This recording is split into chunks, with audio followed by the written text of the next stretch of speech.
ভক্তিযোগ, গীতার ১২ অধ্যায়, ঈশ্বর প্রেম ও নিষ্কাম ভক্তির রহস্য। ভূমিকা ও উদ্দেশ্য। ওম নমো ভগবতে বাসুদেবায়। আজ আমরা শ্রদ্ধা, প্রেম ও পরম সত্য উপলব্ধির এক অসাধারণ অধ্যায় নিয়ে আলোচনা করব। গীতার ১২ অধ্যায়, ভক্তিযোগ। এই অধ্যায়ে শ্রীকৃষ্ণ ও অর্জুনের মধ্যে এক অনন্য প্রশ্নোত্তরের মাধ্যমে উঠে আসে। কে ভগবানের প্রিয়? জ্ঞানী, যোগী না ভক্ত, কারা শ্রেষ্ঠ? কি করলে ভগবান সন্তুষ্ট হন? ব্যক্ত ও অব্যক্ত ব্রহ্মের মধ্যে পার্থক্য কি? মূল কথোপকথন শুরু। অর্জুনের প্রশ্ন। যারা তোমার নিরাকার, অব্যক্ত রূপে মন স্থির করে সাধনা করেন, এবং যারা তোমার সাকার রূপে ভক্তিভাবে পূজা করেন, এদের মধ্যে কে শ্রেষ্ঠ? এখানে অর্জুন দুটি পথ তুলনা করে জানতে চাচ্ছেন। নিরাকার সাধনা, যে পথ কঠিন, ধ্যান, আত্মবোধ এবং ব্রহ্মচিন্তার ওপর ভিত্তি করে।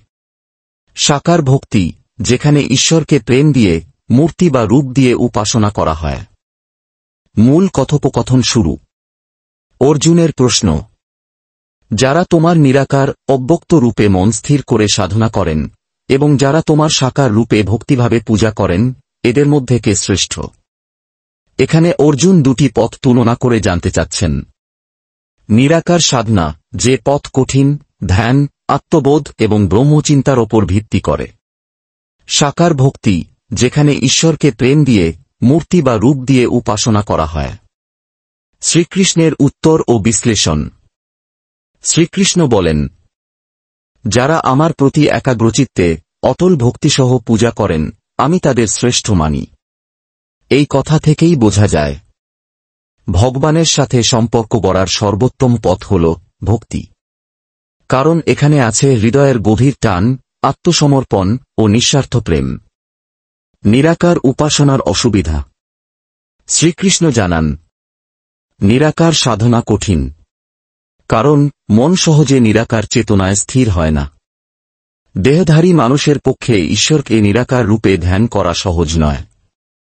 তাই সাকার ঈশ্বর ভক্তি সহজ, সরল আর মননযোগ্য। ধাপে ধাপে ভক্তির উপায়। শ্রীকৃষ্ণ বলেন, যদি তুমি আমার ভক্তি করতে না পারো, তবে সাধন যোগ করো। সেটাও না পারলে কর্মযোগে নিঃস্বার্থভাবে কাজ করো। আর কিছু না পারলে নিজেকে সংযত করো। এই স্টেপ বাই স্টেপ পদ্ধতি আমাদের শিখায় ঈশ্বর প্রেমের দিকে এগিয়ে যাওয়ার বহুবিধ পথ। ভগবানের প্রিয় ভক্তের গুণাবলী। শ্রীকৃষ্ণ এখানে একের পর এক গুণের মাধ্যমে আমাদের সামনে তুলে ধরছেন, কেমন হলে একজন ভক্ত ভগবানের প্রিয় হয়ে ওঠেন। এই অংশের মূল শ্লোকগুলি হল শ্লোক ১:৩ থেকে ২:০ পর্যন্ত, প্রতিটি এক একটি রত্ন। শ্লোক ১:৩। অদ্বেষ্টা সর্বভূতানাং মৈত্র করুণ এবচ নির্মম নিরহংকার সমদুঃখ সুখ ক্ষমি। বাংলা অর্থ, যে কারো প্রতি দেশ নেই, সবার প্রতি মিত্রভাব, করুণাময়, মমত্ববিহীন, অহংকারহীন, সুখ দুঃখে সম ও ক্ষমাশীল, সেই ভক্ত আমার প্রিয়। এই শ্লোকে ঈশ্বর বলছেন, আমার প্রিয় সেই ভক্ত, যে কারো সঙ্গে শত্রুতা রাখে না। সে কাউকে নিজের মনে করে না, আবার অহংকারও করে না। ঈশ্বরকে ভালোবাসা মানে সকলের প্রতি করুণা রাখা, দয়ালু হওয়া। এটাই ঈশ্বরের প্রথম পছন্দের মানদণ্ড। শ্লোক ১:৪। সন্তুষ্ট সদাযোগী যতাত্মা দৃঢ়নিশ্চয় মজ্জর্পিতমনোবুদ্ধির্য মদ্ভক্ত মে প্রিয়।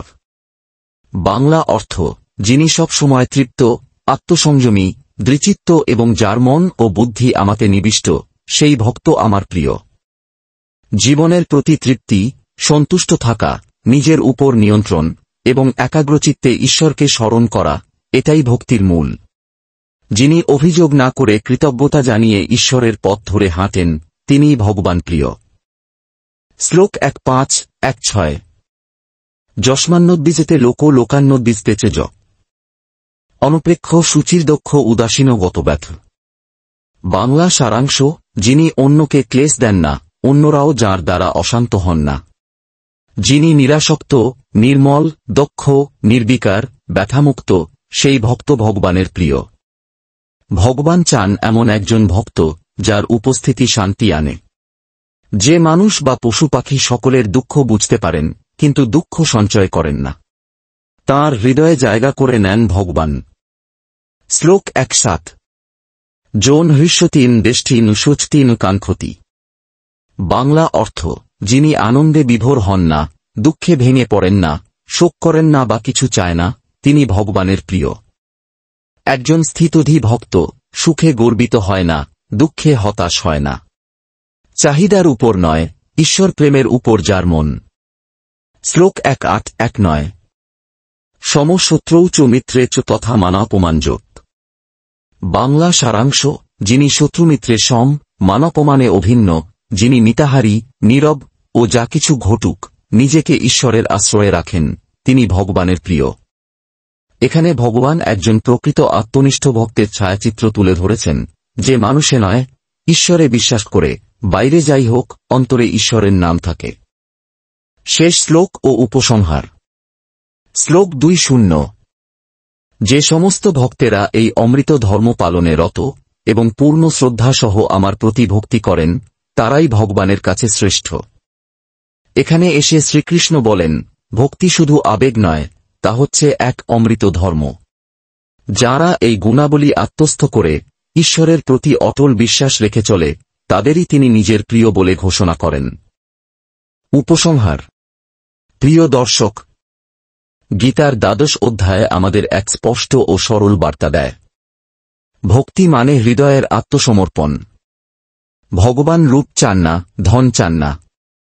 তিনি চান নির্মল অন্তর, নিঃস্বার্থ প্রেম ও সমর্পণ। এই অধ্যায়ের শিক্ষা আমাদের জানায়, নিজের মনের গভীরে ঈশ্বরকে ডাকলেই তিনি সাড়া দেন। ভক্তির মাধুর্য সমস্ত তপস্যার চেয়েও বড়। তাই আজ থেকে চলুন আমরা শুধু জ্ঞান নয়, প্রেম দিয়েই ভগবানের পথ ধরতে শিখি। ভক্তির এই মহাপাঠে আমরা যেন নিজেকে গড়ে তুলি। তাহলেই গীতার বাণী সত্য হয়ে উঠবে আমাদের জীবনে। ওম শান্তি শান্তি শান্তি।